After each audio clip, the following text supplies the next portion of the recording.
Sandy Ingram here. We were scheduled to report on what deleting 3 zeros will do or mean to Iraqi dinar investors.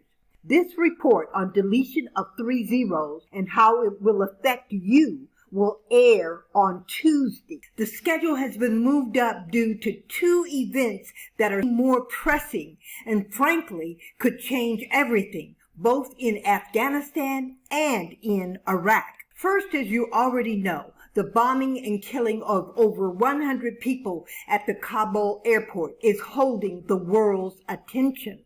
The second event is the case of Robert Pether in Iraq, a case about builders, architects, and government contractors from around the world are watching very closely. When I say very, I mean V-E-R-Y,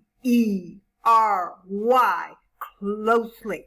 The channel reported several months ago that Iraq arrested Robert Pether, an Australian engineer employed by CME consulting firm to manage the construction of the CBI, Central Bank of Iraq's new headquarters that was to look like the image you see on your screen. What happened is Robert Pether and a business colleague from Egypt were tricked into returning to Iraq by the Central Bank of Iraq, who had a dispute with their employer. In fact, Robert Pether was told by the Australian government that it was safe for him to return to Iraq. Then, when he got there, he and his colleague, he was arrested.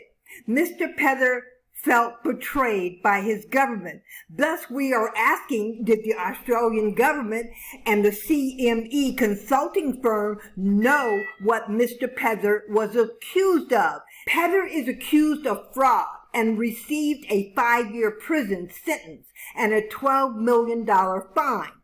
The fraud charge was enacted when Pether spent money that was supposed to go to an architect and a subcontractor. This is what Iraq is reporting.